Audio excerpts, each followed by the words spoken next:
This is Anon. I'm very happy and grateful to have a great guest today speaking with me about alternative reality games and this world of alternative reality that we seem to be immersed in. His name is Joseph Matheny.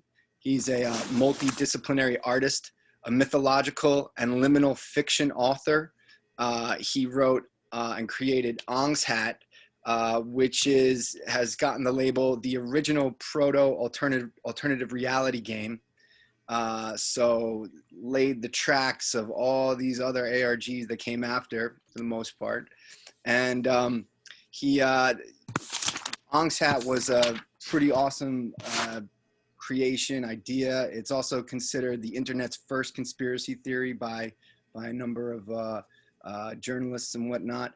And Joseph, I would like to just kind of get into Ong's Hat a little bit with you.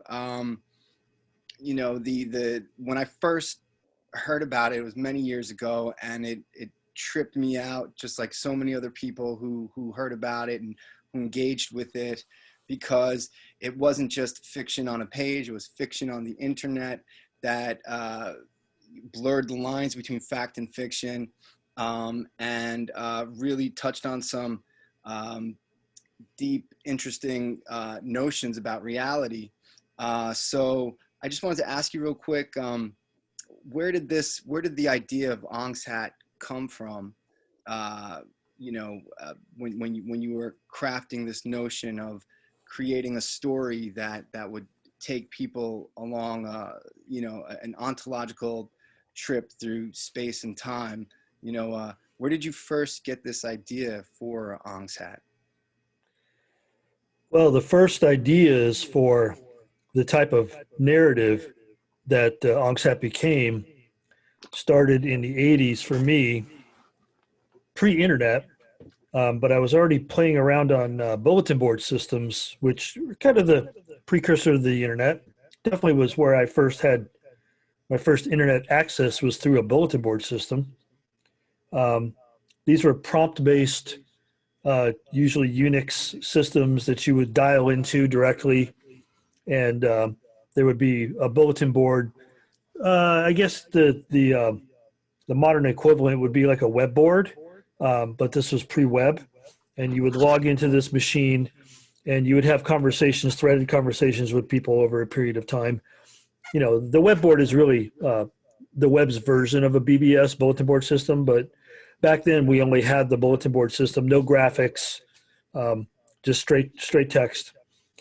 And in looking at that and thinking about all the things I'd been thinking about up to that point, which was a lot of different artistic influences, a lot of different technical influences, a lot of literary influences, I thought, you know, what would be cool is if you could have a book that wasn't just static words on a page, but that actually tied into other types of media, so that if you're reading the book and it references a movie, you could go find that movie and watch the movie. If you're reading the book and it referenced a place, you could go to that place and maybe find some graffiti left behind by the character in the book, you know. And so basically what I was after was breaching the proscenium, or breaking the fourth wall, as they say in Hollywood, looking for something that really jumped over from just a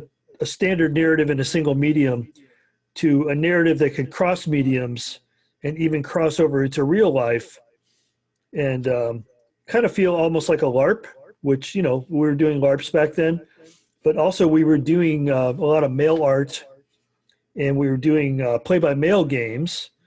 So there was this great convergence in the late 80s, early 90s of all these mediums actually not just referencing each other, but actually having the ability to take the user from the one medium to the other pretty seamlessly. And as time progressed and the internet became something that people could publicly access, and multimedia became something that more and more people were creating, and there was a platform for it, that became even more seamless. So you could go from a phone call to the web to a book to a movie. Like all these things were more seamless. The movement between the mediums could become more seamless, which for me was important to maintain the experience. Because when you have to step out of the experience, you kind of break the spell, and the theatric ambiance is lost. The immersion effect is lost. So I started trying to put something together as early as the 80s that had that feel, knowing and thinking, well, believing, I shouldn't say not knowing, but believing and thinking that the technology was going to progress soon and that it would be there to facilitate my vision in its fullness, but I could at least get started with what I had. So Ongsat started as a story that was co-written, and then later I kind of took over the entire thing and just kept adding to it and adding to it. So I guess you could say it was, it was almost Talmudic, in that, stories were added to stories were added to stories. But it started out as like 4 basic stories that all tied together. And it was a book catalog, which really was a series of short stories that was disguised as a book catalog. And then one of the pamphlets in that book catalog, isolated and written, and then 2 interviews with 2 characters from the story that I did. One was with Nick Herbert, the other one was with Amory Cranston, in air quotes. And I started publishing this stuff wherever I could put it. Mail art catalogs, early bulletin board systems, early magazines. A lot of magazines were part of this project.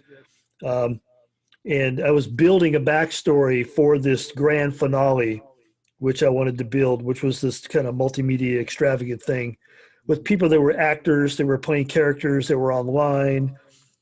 Sometimes it was in person. I would set up like these events where if people went to a certain restaurant on a certain day at a certain time, I would be there in character because I was a character in the story. One time we did a thing at Boulder Creek and Nick Herbert was there and a bunch of people showed up and, he stayed in character. He played, his character, Dr. Jabir. So, over the years, people ask me, what is it? And it's so many different disciplines that are tied together that becomes difficult to really say without rambling for 3 hours. Yeah. But what I did is I came up with kind of a succinct way to put it, which is it's a art installation made for the new space, which was the internet, which means that it's an art installation that was no longer tethered to time and space. It was an art installation that was timeless and spaceless. It could go anywhere. Anybody from anywhere could interact with it. It basically played out in your head. That was the real medium, was the mind. But the way that it was maintained was through what the later commercial ARG developers called TNAG, or This Is Not a Game, which is, we all know this is a game, but none of us talk about the fact that it's a game. So, it's like that, reminds me of that scene in the movie Ed Wood, where one of the walls wobbles while he's shooting it, and somebody goes, "Don't we want to shoot that again?" And he's like, "Haven't you heard of suspension of disbelief?" We were kind of playing with that concept, which is, we all know this is a game, but none of us are going to have to like ruin the game by talking like when you're in a LARP, right? If you do like a vampire LARP on the streets of Santa Cruz, which we used to do all the time, nobody talked about the fact that it was a LARP while you were LARPing because it ruins the experience for everybody. You're in character, you stay in character until the game is over, then you all go out and get a drink. Or wrestling is another example. Kayfabe, I think they call it, which is the 2 guys in the ring. One's a bad guy, one's a good guy. They already know who's going to win before it starts. They go through the motions. They hate each other. They go off stage. They go out of the ring. They talk crap about each other. Then the cameras go dark. They go out and they get a drink together, right? So politics is like that too, I hear. Like congressmen that hate each other actually go drinking together. So, it's all just a thing that people do so that you can have the utmost of the experience in the moment. And that's really what I was after, was this this experiment in medium, um, which I saw the internet as being the perfect vehicle for, Mhm.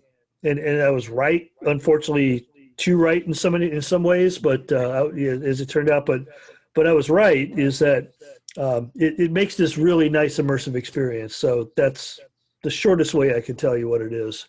For sure. Yeah. Thanks, man. I mean, there's so much going on. There's such a cohesion of different, media elements. And then when it came out, especially on the early internet, it was so, future anticipatory. You were already, digesting what was to come, which is the role of a true artist, so I tip my cap to you for Thank doing you. that, and I guess there is one thing that we can't, it's hard to describe exactly what it is in some ways, but perhaps we can, speak about the structure of the plot, which itself was so cool, first learning about, because these ARG sort of games, it's the structure of the game itself, but then it's also the plot that drives it, forward in different Hmm. ways, obviously, like all great fiction.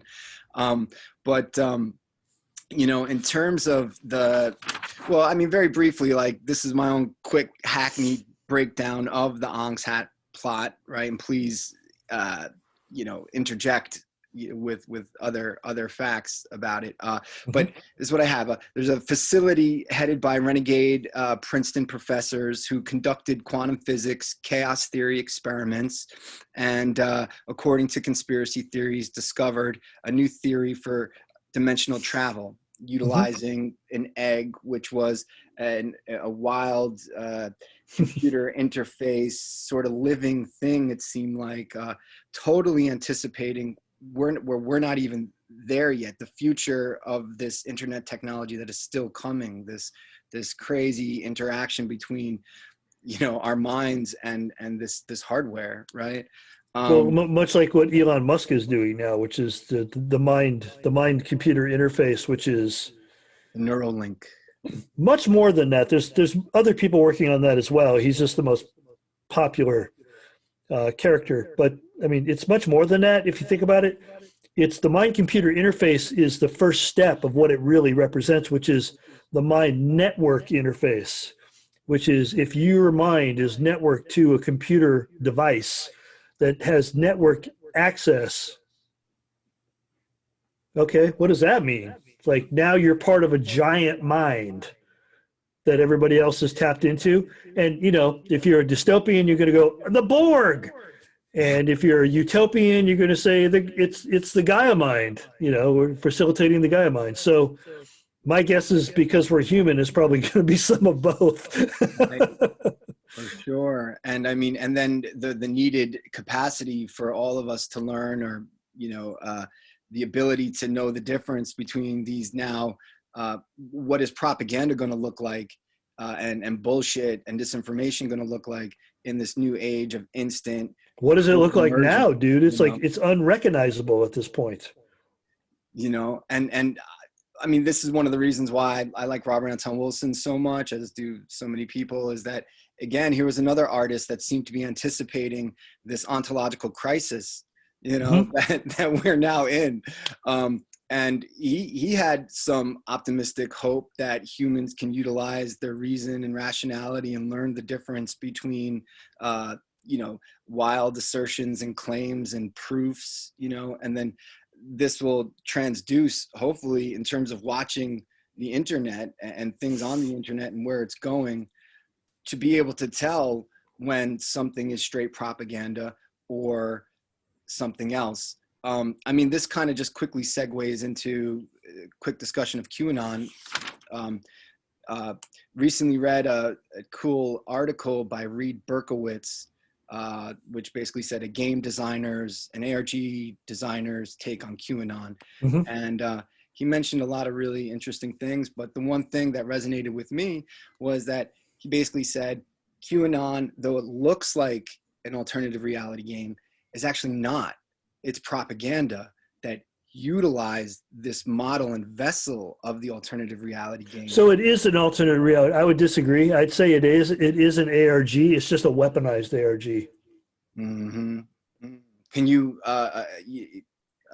extrapolate on that a little bit? Like, Yeah. So this is funny. So after 9/11, I saw this really weird hard right turn in the conspiratainment sector of the internet. mm, Previous to that, I found it all, amusing. Like, I didn't, maybe I'm crazy, but or stupid or naive. I didn't really believe there were that many people in the world that thought David Icke's reptilian thing was to be taken seriously, right? I didn't take it seriously. I just assumed that most people didn't. I'm wrong. I know now that I'm wrong. And as I started to meet some of those people and realize that I was wrong, I started to like really, because of the position I was in, I had probably 50, because I had gone on coast to coast, probably 50% of the people by 2001 that were gathered around the forums that were dedicated to the ONGSAT game really had become hardcore conspiracy theorists, and they were there, to be believers, and they were, um, and that's really a big reason why I started to back off and you know, wind it down and say, look, first I had to put out a statement, which actually had always been there on the CD-ROM, called the secret document, that basically said, this is a game, these are the influences, this is what I've been doing, and besides that, I'd done several interviews over the years where I said, out of character, this is what we're doing, da, da, da. And I archived those on my website. I never took them down. I never hid them. They were always there. If anybody had well, first of all, I never thought in my wildest dreams that somebody would read this material and not see the obvious references to things like Church of the Subgenius, and say, "Oh, this is a joke, or this is a game, or whatever." But it's not to be taken seriously. I never thought that there would be people doing that, but there were, and so I told as many people as I thought needed to hear that you do understand that this is a game. And then I put out a public statement in 2001 that before 9/11 happened, that I was going to wind this down. And then 9/11 happened, and I said, I'm out, because I had already actually kind of gone off and started working on the Majestic project with EA. oh, wow. Okay. And when 9/11 happened, that project got canned. Yeah. And they never really publicly said that's why, but privately we were told that's why, because there was already stuff that was, the game had already been written. There was all this money had been poured into shooting video segments, and it all had to do with a renegade, some sort of, what would you call it, a resistance movement that was bombing buildings. It just wasn't stuff that that you could do anymore. Like, just right post 9/11, the cold chill had fallen. This was not funny. This was not even allowed. Yeah. They weren't even playing Neil Young on the radio. Yeah. Right. It's like everything got really tight for a while. Mm. And so I wound my game down, that Majestic wound down. I never really got to do the last part of ONGSAT, which would have been where we had a recap when game over was declared, and we all sat on the forums and we talked about what I was most interested in. What was your experience? Each person, I wanted to hear what their experience was, and I wanted everybody to be respectful of everybody's view. And by that time, the forum had become overrun with multiple groups of people who were there for various reasons, all conspiratorial, one or either to prove that what I was doing was part of a government psyop, or they were there because they were claiming that they actually knew that ONGSAT was real, but that I was an idiot saying it wasn't, so everybody should follow them. And that was 5 or 6 of those groups, and they just all became very chaotic and crazy and ugly. And so I had really started to wonder, well, what's going on here? And so I kind of went silent for a while and just stayed in the background and listened to a lot of what people were saying. And I noticed that there was a very serious right-wing totalitarian chatter that was going on privately with a lot of these conspiracy groups. Mm. They'd really taken a hard turn right. Mm. And I remember when I first got into conspiracy theory in the 80s, it was mostly like old Kennedy assassination dudes that were turning me on. So it was all very lefty, right? and now all of a sudden there's like this new injection with all the people now coming on the internet with, AOL allowed the whole world to come on the internet, and then the world could just get on the internet. And so it really changed from like the early adopters on the internet, I think were more experimental, left libertarian, lefty, definitely drug oriented culture. Robert Anton Wilson was big, like Terrence McKenna was huge on the internet at the beginning, Hakeem Bey, like all this stuff was like very kind of counterculture. And then the mainstream people started to come in, and then you started to see this weird, they started to like get they started to absorb this conspiracy stuff that was online, and they started to go their own kind of John Birch direction with it. And it was very weird. So I started to see this as a real something that we should pay attention to, and even told people, like, you can't believe some of the stuff I'm hearing. What these people are saying publicly is nothing like what they're saying privately.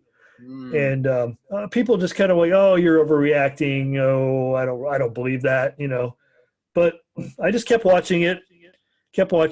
And then in December 2018, I was contacted by J.G. Michaels over at Parallax Views. Okay. And he's like, I've been noticing, and it was all the stuff that I've been saying for, 15 years that I've been trying to convince people, like, you need to pay attention to this. These people are fucking dangerous. Right. And he said the same thing. And he said, would you come on my show and basically just kind of say that publicly? And I'm like, absolutely. It has to be done at this point, because by then it was really starting to become something. For sure. And so I did the show, and I spent all of last year. And I'm sorry, when I did that show, I said, I'm done talking about ARGs. I'm done talking about ONGSAT. I'm done talking about all of this. I'll do this show, and then I won't do any more.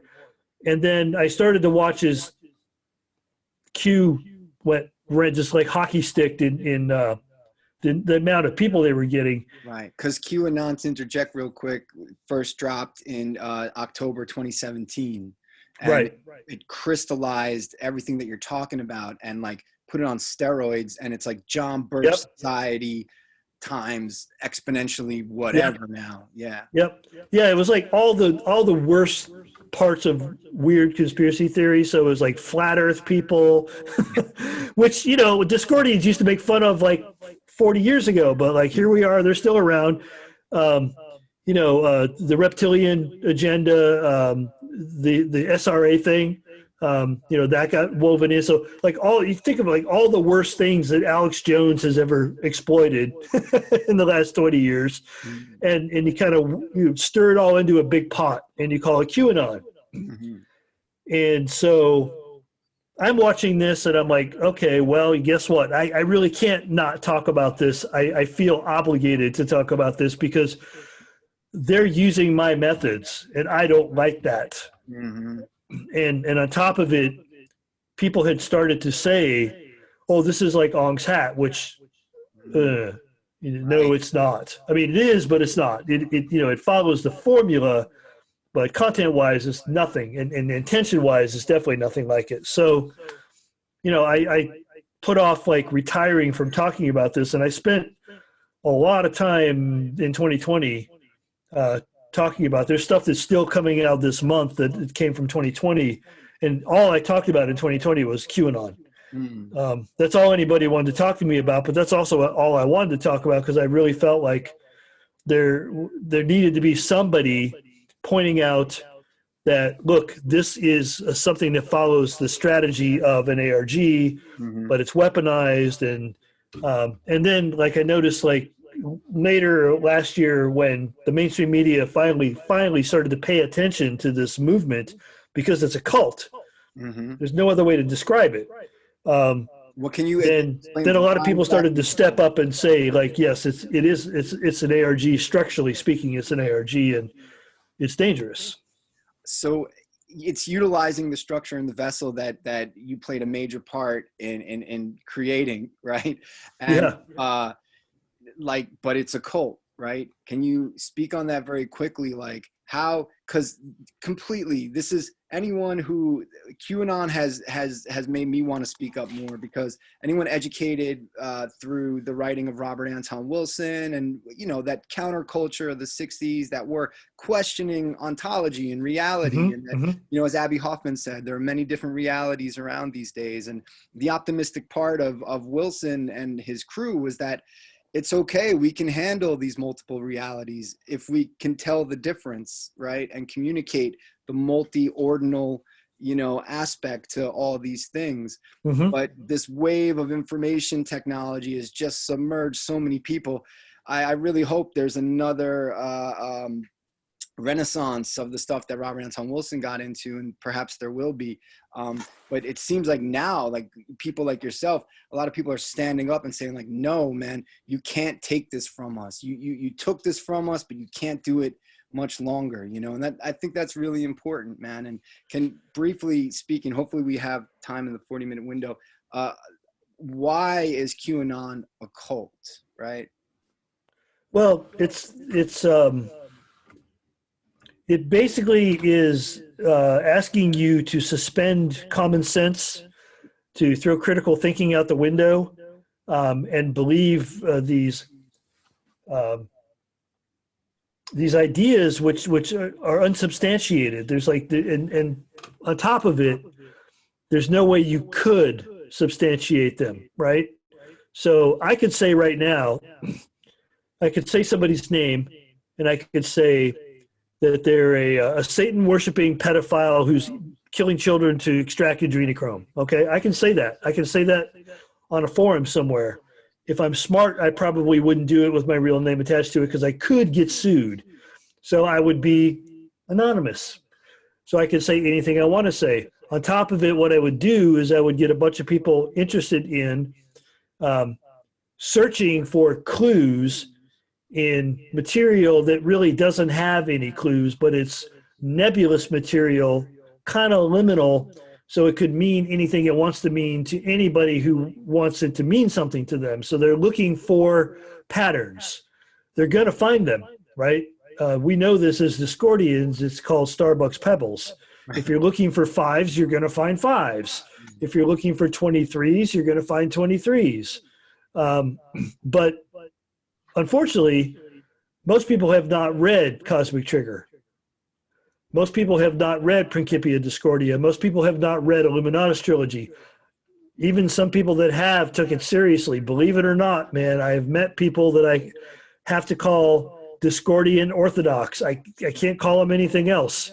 They really missed the fucking point. I mean, that's just nothing you can do about that. There's always going to be those people. But Q basically is working towards, these days I don't like, towards the end I'm not really sure that the Q people that were puppet mastering it even knew what they were working towards other than selling merch. But in the beginning, at least, it was to build a belief system around the cult of Donald Trump, which is a cult of personality. And they were there to really, you know, build his reputation as some sort of do-gooder. Like, you know, Donald Trump's going to ride in on a white horse. He's going to take all these people, and the great, what they call it, the Great Awakening, and then the storm is coming, and then they're going to round all these people up like Hillary Clinton and her friends are going to put them in prison, and they're going to be public executions and blah, blah, blah, blah, blah. Basically, just like any cult, they were promising something that was never going to happen. There was no way to substantiate that was, you know, there was no provable way to say that this was or was not going to happen. But if you were using your common sense, you could say probably not. But most of these people were using common sense. They were looking for something to believe in, is what they were looking for. And so, like, just like a cult, you find damaged people that are looking for parental figures. They're looking for love. They're looking for a community. They're looking for all these different things that they feel like they don't have. And instead of looking in the right places right around them, they look in the wrong places. So they end up hooking up with some person who's charismatic, or enigmatic. In the case of Q's enigmatic. Charismatic, not so much, because, you know, if you've read these drops, they're pretty uncharismatic, but they're very enigmatic. But they do hit the high points of repeating the slogans. Again, a cult, another quality of a cult, to have simple, digestible slogans. Doesn't matter if they really make that much sense, but there's something that's repeatable, and they seem to make sense because they simplify complex issues to a sentence. So they're bumper stickerisms, right? Mm-hmm. And so they can repeat them to each other. They can repeat them in large groups and rhythmic shouting and chanting, all the things that make a cult, which is basically a brainwash, a giant brainwash that's happening to a bunch of people, to themselves, collectively, mostly doing it to themselves, because a cult can never be successful unless the cult members are participating willingly in this brainwashing, right? So it's partly the bad intention of a bad actor, i.e. the cult leader, but mostly I would put the blame for what happens with a cult on the shoulders of the cult members, because they're participating, they're not questioning, they're not practicing baby logic, they're you know, like all these things that they're not doing. I don't think we can expect them to be honest with you, because I don't think the ideas of somebody like Robert Anton Wilson, or even different Korgifskian language theories and E prime and things like that. Most people have not been exposed to that, dude. Like, I didn't get any of that stuff in college. I got it when I got out of college, and my guitar player in my band said to me, "Hey, dude, you should read Illuminatus Trilogy because you're always doing acid." That's literally how I got exposed. Right. And back then I was like, you know, I was a Jim Morrison fan and Sid Barrett fan, and I was a singer in a band, and I used to just gobble LSD like it was candy. And my guitar player was like, "You'd like this," and he was right. I did. And because I read Illuminatus Trilogy, I found Cosmic Trigger when I said, I want to read more by this guy, and I found Cosmic Trigger, and then I got turned on to the ideas. But most people I talk to about that, even back then or now, no, they probably didn't go that direction. They don't know who you're talking about or any of the ideas. So as much as we'd like it to be mainstream, it's not. So all these people that are having these experiences, they're getting bombarded with this highly sophisticated form of technology that is being weaponized to control them, to mostly separate them from their money, but also to use them in a larger social movement to do stupid things like rush to capital, which, you know, worked. It happened. But basically just to have a large group of people that they can manipulate to their ends and means. So, you know, you've got players like Steve Bannon and people like that are more than willing to use those people. But the short story, the short answer, I guess, is a cult is a group of people that are willing to all suspend disbelief together towards a common goal. And you know, Scientology would fit that description. Christianity would fit that description, and Q fits that description. It's just Q's just the newest player on the stage. That's really the difference. Mm-hmm.